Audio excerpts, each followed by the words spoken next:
నదిని దాటిన చేప.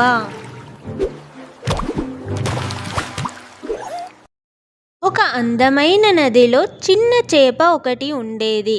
దాని పేరు తరంగి. చిన్న చేపకి ఒక పెద్ద కల ఉండేది. ఒకరోజు నేను పెద్ద సముద్రాన్ని చూడాలి. నదిలో ఉన్న మిగతా చేపలు మాత్రం చిన్న ప్రదేశంలోనే సంతోషంగా ఉండేవి. పెద్ద కల. ప్రతి సాయంత్రం తరంగి నది చివర నిలబడి దూరంగా చూస్తూ ఉండేది.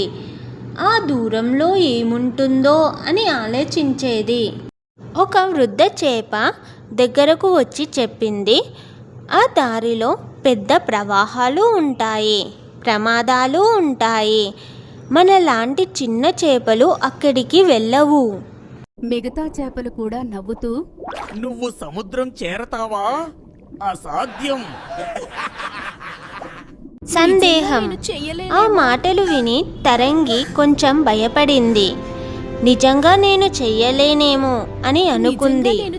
కానీ ప్రతిసారి ఆకాశంలో ఎగిరే పక్షులను చూస్తే దాని కల మళ్ళీ మేలుకొనేది.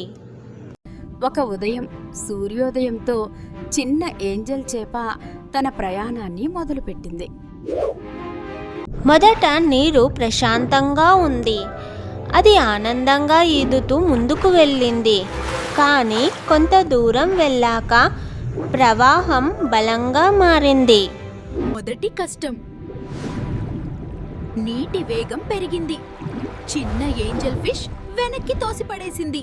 ఇక్కడితో అది అలసిపోయింది. ఇక్కడితో ఆపేద్దామా అని అనుకుంది. అప్పుడే దానికి తన కల గుర్తొచ్చింది. సముద్రం చూడాలి. అది మళ్ళీ ధైర్యంగా ముందుకు ఈదింది. సముద్రం, రాళ్ళు మరియు ప్రమాదాలు. మధ్యలో పెద్ద రాళ్ళు వచ్చాయి. ఒక్కసారి తరంగి రాయికి తగిలి గాయపడింది. వెనక్కి కొన్ని పెద్ద చేపలు దాన్ని భయపెట్టాయి. వెనక్కి వెళ్ళు అని అరిచాయి. కానీ తరంగి ఆగలేదు. తుఫాను రాత్రి. ఒక రాత్రి భారీ వర్షం వచ్చింది. నది ఉప్పొంగింది. తరంగి ఒక చెట్టు వేరు కింద దాక్కుంది. అది భయంతో వణికింది. కానీ ఆ రాత్రే అది ఒక విషయం నేర్చుకుంది. భయం ఉండటం తప్పు కాదు, భయంతో ఆగిపోవడమే తప్పు.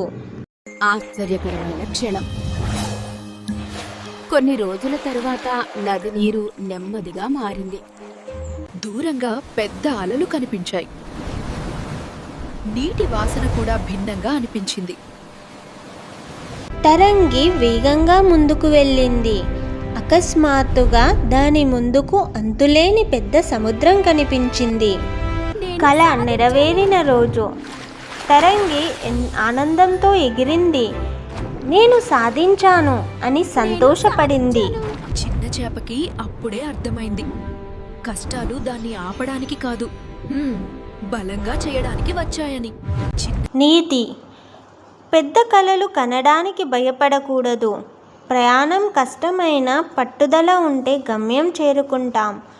ఇతరుల సందేహాలు మన భవిష్యత్తును నిర్ణయించలేవు. ఈ కథలు మీకు నచ్చినట్లయితే please like, share and subscribe.